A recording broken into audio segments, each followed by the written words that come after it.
asalaamaaleykum wa rahmatullah mbokki Bambilor gépp ñi ngi jox kenn ku ci nekk sa wàccuwaay du nuy mag ñi fi teewe ci notable yi chef de quartier yi imam yi du nuy représentant jeunes yi seen njiit mi ngi fi taxaw du nuy association daayira yi du nuy mbokki dëkkandoo yépp du nuy ñi nga xamante ni it ñooñu fekk si fii ci sàkku gi ñu sàkku leen li ci ñoom man Ndiaga Diop ñu may wax Baye Fall fii may waxee di ci sama këru bopp fii ci Bambilor ginnaaw bi askan bi dajalee ay jooytu yu bari te man duma maire duma député wax ma ko te ma dëkk ci gox bi ma jàpp ni dafa am taxawaay bi ma fi war a taxawee maa sàkku ci leader d'opinion yii yëpp jaarale ko ci buntu moom monsieur le président Mamadou Danfakha mii ngir jotaay bii am ba ma jógee ci loolu ngir wane na ñun ñëpp la ñu àndal luy defar gox bi moo ñu ñor ci la sàkku teewaayu ak monsieur le président Mamadou Sall Diop ci la sàkku it teewaayu Moustapha Sarr mii taxaw ak monsieur Anne mii toog ak yeneen leaders yi nga xamante ne ñi ngi ci mbooloo mi li waral loolu pour wane ni bu doom ak parpol la wala ak appartenance kon ñii ñëpp daje fii duñ fi bokk taxaw ndax ñoom ñii ñëpp kenn ku ci nekk am nga foo féete di fa bay sa wàll waaye dégg jooy gi ñu jooy ñun askan wi moo tax ñu dajale leen ci benn jotaay ñoom xooluñu seeni position politique ñu viser l'intérêt collectif de la commune de Bambilor ba tey ñu accepteel ma lii ñëw ci sama biir kër gii kon loolu damay bëgg mu leer ñoom la yàlla dogal ñu nekk fii ci Bambilor am lu ñu bëgg ci politique ñu xam leen fi ñun barki Dembo Njaay lañ fi jënd kër lañ fi tuxu si askan wi am lu bari lu ñuy jooy ci man nga xam dinaa ko tudd xale yu ndaw yee ngeen gis ci mbooloo mi ay élèves la ñu nekk fii ci Bambilor ci abri provisoire ci ay sakket ci ay parla ci insalubrité bu notoire te ki nga xamante ni mooy première instance dëkk bi di maire dëkk bi gersuwu leen xoolu leen te la mairie est un démembrement de l'État may laaj ni ndax xale yooyu dañoo amul droit à l'éducation te ci biir xale yooyu y a les bastions les futurs bastions de ce pays voire même un président de la République wala des chefs d'entreprise te ñu ngi hypothéquer seen avenir ci loolu ci laa sàkk loolu moom mi nga xamante ni moom la fi yàlla teg muy monsieur le maire Ndiagne Diop je le cite en personne parce que je ne me voile pas la face pour dire mes vérités maa woote fii ci sama biir kër wuti wallu nag ci mbooloom koo xam ne porteur de voix nga am mbooloo di leader politique ñu taxaw nii ci taxawaay bu rafet bii ànd ko ànd bii ñëw ngir dooleel ma ci loo xamante ni goxu Bambilor gépp a koy jooy fii la xewee waaye Bambilor gépp ñoo ko jooy suuf si nga xamante ni ki fi nekk bi président waxee ba léegi ci suuf si na bàyyi caxatee gi ñu koy caxatekee taxul mu jóg ci tey la waa la gën a aay bil yaa ngi dugg guddi di defi terrassement mu koy séddoog ay ñoñom man li may wax j'assume bien mes propos ay nit a ngi fii ñëw di fi générer ay milliards mu koy jox ay conseillers ñuy jaay ay suuf am problème ak courtier yi ko démarché te ki moom suuf si c'est un conseiller mu signé protocole te nee na dootul signé protocole kon li ñor gox bi barki Dembo Njaay mu tabax fi jardin ci ay wax ndax moom bés bu ko dëggalee ragaluñu ko attaqué ko fi ñu ko war a attaqué jël jardin public sur l'argent du contribuable tabax ko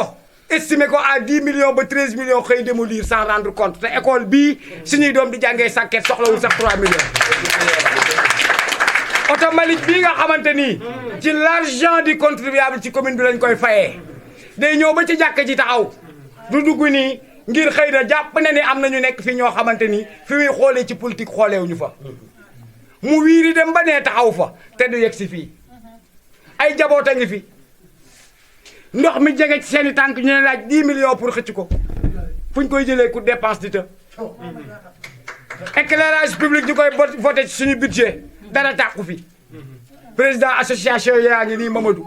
ñoo dajale suñuy 1000 suñuy 2000 suñuy 3000 jënd ji ay lampe woo ay électricien def ko ci dëkk bi haute tension bi lampe bi du ko attan day toj ndax bu fekkoon ni mairie bi liñ koy voteel muy assainissement muy électrification dafa def li mu war a def fi mu ko war a def yëpp ci Bambilor gépp nag te bañ koo def fii ngir ñi ñoo ànd ak ñoom xañ ko ñii kon loolu duñ ko ci daj léegi nag li askan wi bëgg di ko waxanteeg njiitam muy le président de la république son excellence Macky Sall bu seetaanee ba l'irréparable am mu doon médecin après la mort du am sens suuf si mu wax ci Bambilor ne buñ ko caxat-caxatee maire baa ngi koy caxat-caxatee di ko jaay doomi Bambilor amuñu dara ci suuf si te bu ko jaayee moom mooy jël ay élément am du ci feeñ ñu jaay ko ñu séddoo day am quota gis naa borom tool boo xamante ni bu ñuy dajaloo dem ne ko dañoo bëgg site pour def fi marché mu maye ko au nom de la population da koo jox ay ñoom ñu jaay ko ay kër mi ngi fii ci samay tànk léegi nag mandat jeex na mbas am na ci réew mi élection amul na indi délégation spéciale fii ci Bambilor balaa bi xewoon Sangalkam bi xew leader d'opinion yii taxaw kenn ci ñoom formanté wu ma ci li may wax ndax ñoom ñëpp tey laa leen mës a gis te maa sàkku ñu ñëw ngir ñu xam ni c'est l'intérêt collectif bu fekkee ñoom li ñuy xeex dëgg la ñu ànd ceeg ñun prôné wu ci jigéen ñaa ngi nii di sonn bu guddee boo yónnee sa doom da nga koy toppaatu ngir lëndëm inceste baa ngi fi insécurité baa ngi fi te Bambilor di générer li muy générer ñu bëgg a xam nag ndax ñun dañu ay sénégalais ndax ñun si on a accepté d'être gouverné par les gouvernants c'est parce que ñun ñoo ko nangu kon bu ñu leen joxee privilège yëpp te yéene leen ko ñu amal ñu leen dong muy jox ñu cër ak taxaw ci lu mënta ñàkk ci ñun te defuñu ko te kii fi nekk mënta jël suufu Bambilor doomi Bambilor nekk fi amuñu fu ñu dëkk mu koy may ay député xanaa doomi Bambilor moom amul ci patrimoine boppam amul ci patrimoine boppam artiste bu ko way mu may la comédien bu ko way mu may la fecckat bu ko way mu may la mbër mu ko way mu may la donte sax war na leen a may mais doomi Bambilor xanaa waruñoo bokk ci li ñu moom wala nekkatuñu Sénégal bu fekkee ni nag dañ ne Sénégal réewum démocratie la ci li ma jàng xam ko dans une démocratie où certaines sont au-dessus de la loi il y a pas de démocratie Alain Touré moo ko wax kon mënuñoo nangu ñu tënkuñu ci structuration moom muy def lu ko neex def boppam buur def boppam bimmi boo waxee mu ne waa Bambilor ay xar lañ bu ma leen sànnee ñeex ñu daw di ko mëq kon bañ leen te xool ci ñii nga xamante ni tey bi ngeen ma waxee seen bëgg-bëgg damaa woo ci ñoom xool leen ci ñii moom en personne mënuma koo jot ndax aw ma fu ma koy jotee mais jaar naa ci ay nit ñi ko jege ne leen il est invité na ñëw sur des faits accomplis mu xam ni Bambilor suuf nit ñi sonn nañu dee nañu tay nañu ndax Bambilor li ñuy dund moo raw corona ay xale yu ndaw war a doon tey ay kër a ngi fii ci Bambilor ñu tabax ko ci kaw tuyau gaz te duñ ci wax bu xëyee explosé ñu ne voilà xanaa ñun amuñu waruñoo dund xanaa waruñoo dund du mbedd bu baax du tali bu baax inondation baa ngi fi lépp a ngi fi mu jël suuf si di ko lekk ak ñim ko war a lekkal te tegu ko fenn lu ci bakkanam lu ñëpp moom benn nit du ko lekk lu ñëpp moom benn nit du ko lekk li ma bëgg mu xam mooy na xam ni ay nit a ngi dund ñoo xamante ni ñoom li ñuy def ñoru leen mais seen honneur ak seen dignité amul prix depuis ñoo ñi yëpp kenn yor ci sama dépense su kër te ñi fi daje ñëpp waxuma la kaay ànd ak diw wala ma sàmm mais nag am nañu mérite di ko commencer sur la personne du président Mamadou Dansokho on vient de se connaître il y a même pas 48 heures bi ma ko waxee un cri de cœur de la population moom mu daal di ciy taxaw accompagner ma ci ma ne ko nag du ma ci yam dinaa woo les forces vives yi nga xam ne ñoom laa xam te xaw ma la woon muy le président Moussa Diop muy Moustapha Sarr muy le doyen Anne muy Soxna Anta mii père de famille yaa ngi fi góor gi Sakho ngi ne di imam xale yu ndaw yi mi nga nee taxaw jóg le vieux Sakho dégg nga notable yaa ngi fi représentant délégué de quartier yaa ngi fi kon lii c'est pas des politiques ñoo ko initié des gens responsables des pères de famille qui se sentent légers dégg nga wax ci qui se sentent menacés seen avenir doom ñi hypothéqué ko ngir benn nit mu générer tous les pouvoirs ci commune Bambilor jël ko di ko lekk suñuy doom di torox di jàng ci ay néegu sakket jàngalekatu école baa ngi nii monsieur Ndoye est là par l'intermédiaire de la directrice il est là xale yaa ngi nii école baa ngi fii ku mu neex demal nga xool suñuy doom ci ay sakket ñoo leen tiim poussière ba fa nekk ak insalubrité bi xanaa xale yooyu amuñu ay droits où sont les droits de l'enfant te kenn du ko wax kon nag li bëgg mooy ñun Bambilor bépp dëggu tey fii la xewe mais Bambilor gépp ñooy wax ci ne dañoo bëgg changement dañoo bëgg lii ñu fi cité mu gaaw jeex ci nu mu gën a gaawee xale yi ay sakket tiim na fi jóg ci nu mu gën a gaawee lëndamaay bi na fi jóg suuf si muy caxat-caxatee na rendre compte voire même à lever son inimité ñu taabit ko devant les juridiques wasalaam. Mesdames, Mesdemoiselles, Messieurs, bonsoir. C'est toujours un plaisir de se réunir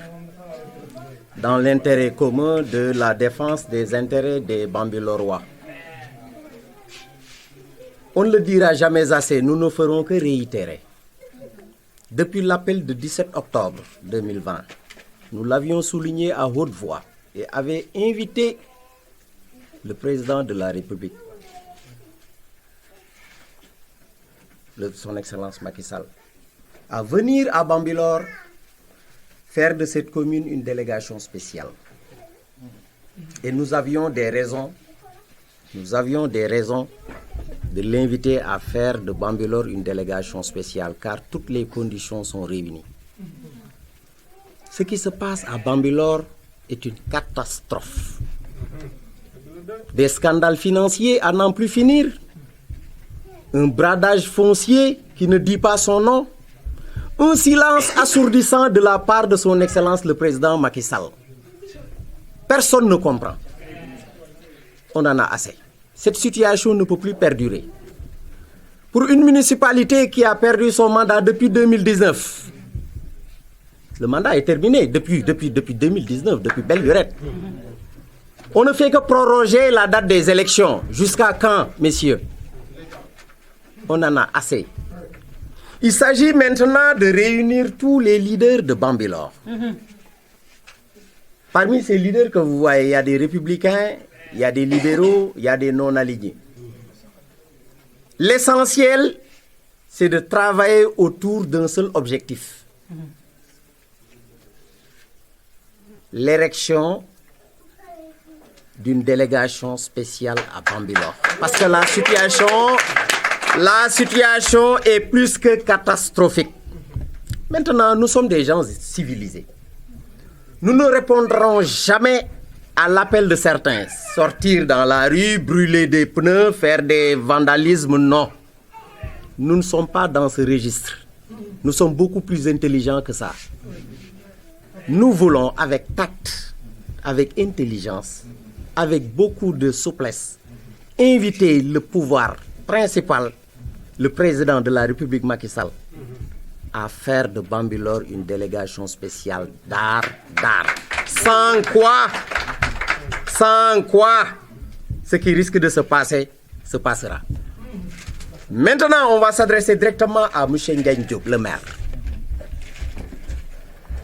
Vous savez, ce qui est dangereux pour l'homme, c'est non seulement d'être nul, mais d'être entouré de nuls.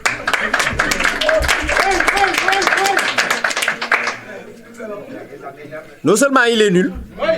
mais il aime. C'est-à-dire, lui, il a le désir de s'entourer de nullards. Or, la gestion d'une commune, c'est l'affaire de cerveau. Il faut au moins un plan stratégique, avec des conseillers, des task force, des gens capables de générer des idées novatrices, avec des projets structurants. Malheureusement, il n'en est rien. C'est pourquoi aujourd'hui, Bambilor est dans la léthargie totale. Regardez ce qui se passe avec le marché. on n'en reviendra pas. Parce que ça n'a pas sa raison d'être. Un marché qui est complètement collé à une grande mosquée, c'est du jamais vu. Un marché qu'on est obligé de fermer tous les vendredis, mais c'est du n'importe quoi. Nos élèves travaillent dans des conditions déplorables. Je vous dis, dans 5 ans, aucun cerveau ne sortira de Bambilor. Parce que les conditions dans lesquelles nos élèves évoluent ne sont pas des conditions de réussite. Je suis désolé de le dire. En tout cas, les mots sont là. Ceux qui sont intéressés n'ont qu'à venir constater de visu. Et Bambilor souffre. Bambilor souffre des carences d'un maire incompréhensible, mal entouré, mal conseillé,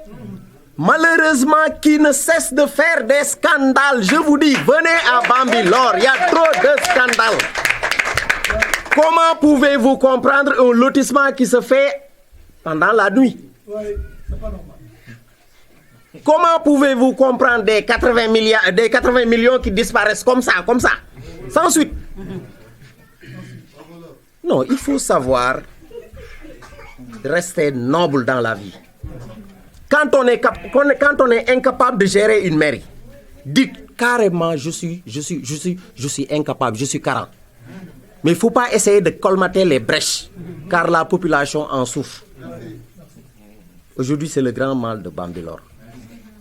Nous avons la malchance d'avoir une équipe municipale nulle, 40, dirigée par un maire, Ndiagne Diop, je le cite, plus que nul, et qui continue d'être nul parce que mal entouré. Maintenant, on en a assez. Il faut que tous les Bambilorois s'unissent. Nous avons un exemple patent derrière.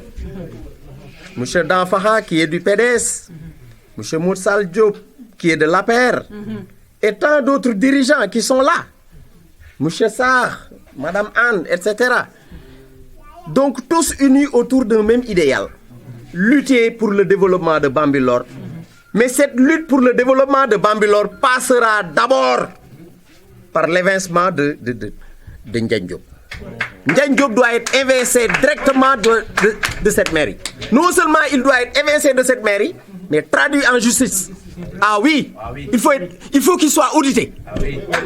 Ça, nous l'avions demandé depuis le 17 octobre 2020. Il faut qu'il soit audité. Il faut qu'il soit entendu. Parce qu'il y a trop de scandales